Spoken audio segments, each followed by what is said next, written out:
हमारा ब्रह्मांड इतना विशाल है कि जिसके आकार के बारे में हमें कोई भी आइडिया नहीं है, और इसी ब्रह्मांड में इतने सारे गृहस्थी तारे मौजूद है जितना धरती पे रेत के दाने नहीं है। तो आज के इस वीडियो में किसी ब्रह्मांड में मौजूद कुछ रहस्यमय और अजीब ग्रहों के बारे में मैं बात करूंगा, और हो सके तो इस वीडियो को एकदम लास्ट तक जरूर देखना, क्योंकि लास्ट वाला प्लैनेट सबसे अजीब और कमाल का होने वाला है।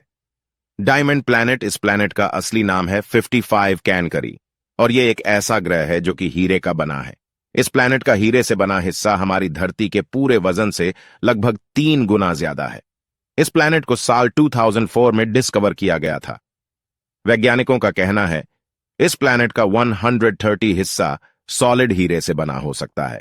जैसा कि हम जानते हैं कि डायमंड कार्बन से बनता है, तो उसी तरह इस ग्रह का ज्यादातर हिस्सा कार्बन का बना है।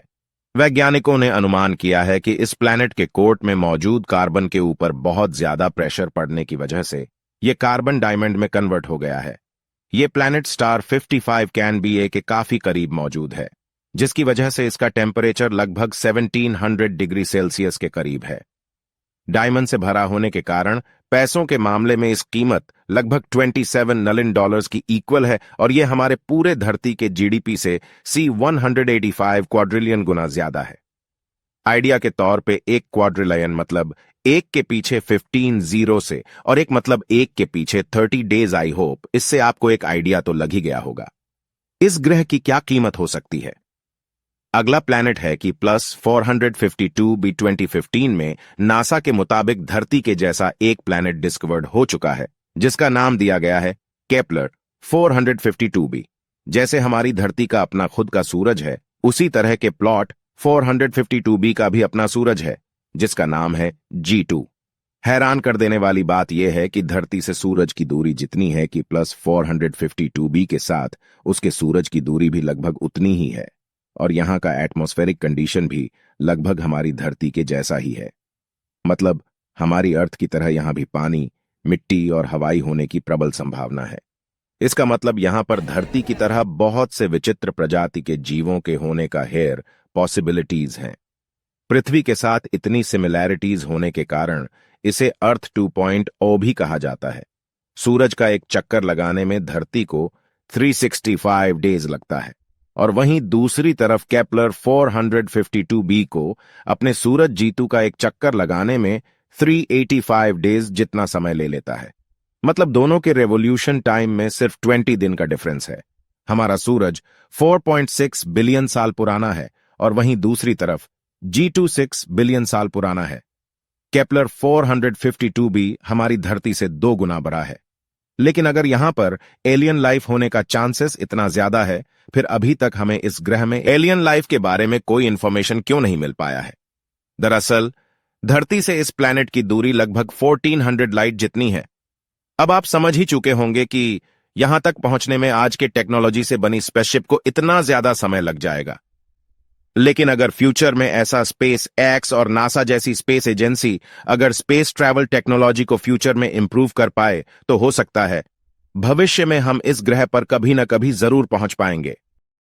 अगला प्लैनेट है ग्रीस 436 भी। इस प्लैनेट को 2004 में डायमंड प्लैनेट के साथ ही डिस्कवर्ड किया गया था। इस ग्रह की खासियत यह है कि यह एक आग में जलने वाला बर्फ का प्लैनेट है। अब यह सुनकर हर कोई बोल सकता है कि भाई ये क्या बकवास कर रहा है, ग्रह पूरा बर्फ से बना है और फिर भी जल रहा है। लेकिन यकीन मानिए, यही इस गिरोह की खासियत है। और इस प्लैनेट का एवरेज टेम्परेचर 450 डिग्री सेल्सियस है। मतलब पूरी तरह बर्फ से ढका हुआ प्लैनेट, जिसकी एवरेज टेम्परेचर पानी के बॉइलिंग पॉइंट से 4 गुना ज्यादा है। लेकिन आखिर ऐसा कैसे हो पाया है? असल में इस प्लैनेट का फोर्स इतना ज्यादा है कि अगर हाई टेम्परेचर की वजह से बर्फ पिघलकर गैस में कन्वर्ट हो भी जाता है, तो वो ऊपर आसमान में जाने की वजह वो ग्रेविटेशनल फोर्स की वजह से सीधा प्लैनेट के अंदर चला जाता है, और यही गैस फिर से बर्फ बन जाती है। और यही रोटेशन प्रोसेसर चलता रहता है, और इसी आकर्षण बल के कारण ये एक नॉर्मल ग्रह की तरह भाप में बदल के बारिश भी नहीं ला पाता।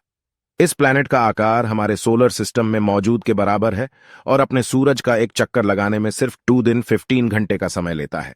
मतलब यहां का 1 साल धरती के लगभग 2.5 दिन में ही खत्म हो जाता है। तो अभी तक मैंने जितने भी प्लैनेट्स के बारे में बताया वो सब हमारी धरती से बहुत ज्यादा दूर मौजूद है, लेकिन लास्ट वाला प्लैनेट है हमारे सोलर सिस्टम में ही मौजूद है।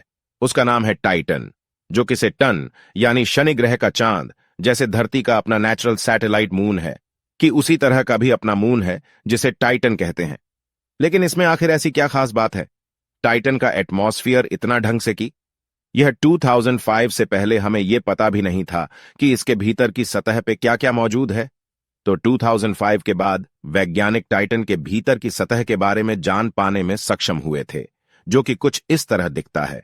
ये एक ऐसी जगह है जहां पर एटमॉस्फेयर के साथ साथ नदियां और झील भी मौजूद हैं। यहां तक टाइटन पर धरती की तरह ही बारिश होती है, लेकिन यहां का टेम्परेचर -179 डिग्री सेल्सियस जितना है।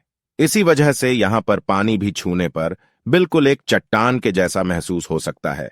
और यहां पर natural gas methane gas condition में नहीं बल्कि लिक्विड स्टेट में रहता है। तो अब तक जो रिवर क्लाउड्स और लिंक्स की बात कर रहा था वो असल में पानी का नहीं बल्कि मीथेन गैस का बना है।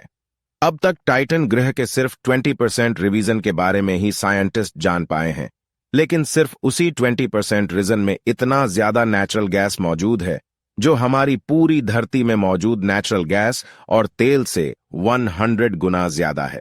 जिस तरह हमारी धरती पर नेचुरल रिसोर्सेस की कमी दिखाई दे रही है, उस हिसाब से भविष्य में टाइटन ग्रह पर स्पेस मिशन करना इंसानी सभ्यता के लिए बहुत ही फायदेमंद हो सकता है। और टाइटन के बारे में सबसे अजीब बात यह है कि आप चाहे तो टाइटन पर उड़ भी सकते हैं। असल में टाइटन का एटमॉस्फेयर इतना ज्यादा डेंस है और दूसरी तरफ यहां का ग्रेविटी उतना ही कम है। तो इसी वजह से अगर आप अपने दोनों हाथ और पैरों में पंख लगाकर उड़ने की कोशिश करते हो तो आप आसानी से टाइटन के एटमॉस्फेयर में उड़ पाएंगे, किसी पंछी की तरह जो हमारी धरती पे कर पाना लगभग नामुमकिन है। तो इन सारे प्लैनेट्स में से आपको कौन सा सबसे अच्छा लगा? नीचे कमेंट करके जरूर बताएं। और अगर ये वीडियो आपको अच्छा लगा हो तो इस वीडियो को लाइक और अपने दोस्तों के साथ शेयर करना मत भूलना। और अगर अभी तक आपने हमारे चैनल को सब्सक्राइब नहीं किया है तो सब्सक्राइब करके नोटिफिकेशन बिल्कुल ऑन कर दीजिए, क्योंकि मैं ऐसे ही वीडियो लाता रहता हूं। तो मिलता हूं अगले वीडियो में, और हमेशा की तरह थैंक्स फॉर वॉचिंग।